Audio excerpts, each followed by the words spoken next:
მოგესალმებით, მე ვარ მარიკო, მე ვარ არტისტი, ფერწერული განხრით, ხატვარი ვარ უმუშევარი, არ გიკვირთ ხო? არც მე.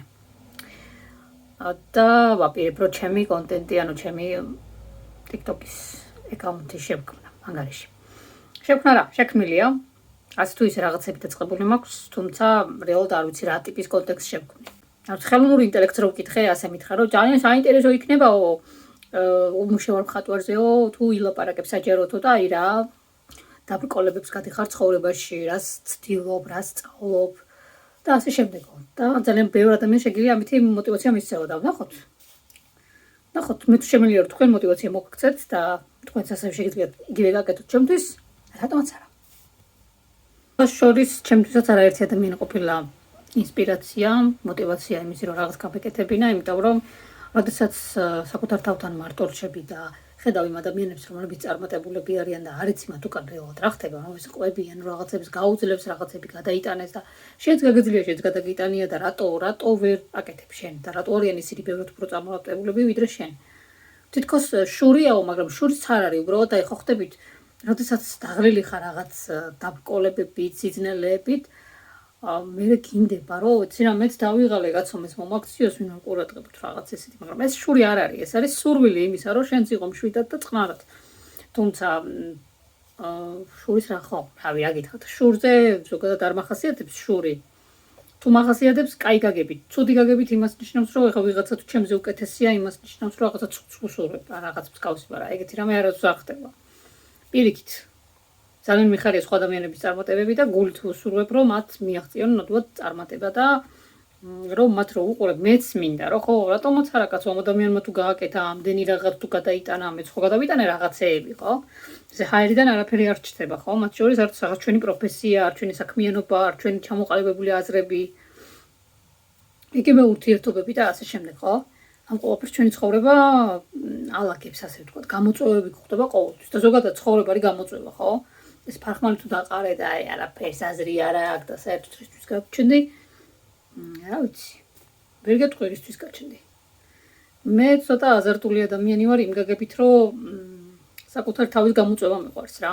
არ მაქვს ეს რაღაც აი როგორც გითხარით შურის ამბავი, რომ აი მან თუ გააკეთა მე რატო ვერ ვაკეთებ თუ არ ვაკეთებ. ეს სხვათა შორის მშობლებმა იციან ხოლმე ამის ჩატუმბვა ბავშვების თავში, რომ აი იმას თუ ხუთიანი აქვს, შენ რატო გიწერია სამიანი და ასე შემდეგ და ამით ძალიან აკომპლექსებენ ხოლმე საკუთარ შვილებს, რომ შვილს мотиваცია აღარ აქვს. თითქოს რაღაცას იმიტომ კი არ აკეთებს, რომ სიამოვნებს, იმიტომ რომ იმ მშობელმა დაავალდებულა, რომ იმ ვიღაცაზე უკეთესი იყოს და მე мотиваციაც ქრება, სურვილიც ქრება და ასე შემდეგ და ამიტომ შეეცადეთ, რომ ყველაფრის მიმართ გქონდეთ თავისუფალი დამოკიდებულება. ეს ძირითადად გეხებათ ახალგაზრდა თაობას. მე ვერ ვიტყვი, რომ ძალიან ბებიერი თაობა ვარ, შედარებით, რა ვიცი, ჩემ კლასელებს უკვე შვილები ყავთ. თინეიჯერი შვილები. გარემოულად არ მეტყობა, მაგრამ 30 წლის ვარ და ამ 30 წლის განმავლობაში რაღაცეები ნამდვილად დამიკროვდა. გამოცდილებაც ურთიერთობებით, პროფესიულიც, ქვია საოჯახოც და ასე შემდეგ და აქეთ გამომდინარე ძალიან ბევრი რამე ვიცი და ძალიან ბევრი რამე მესმის.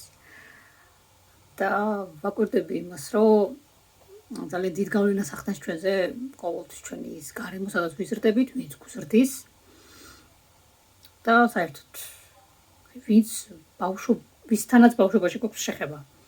ამიტომ ის ადამიანები, ვინც გადაწყვიტავთ, რომ ბავშვი ყავდეთ, ძალიან გაუფრთხილდეთ საკუთარ ბავშვებს და ძალიან აკონტროლეთ ის ინფორმაცია, რა ინფორმაციას იღებენ ისინი.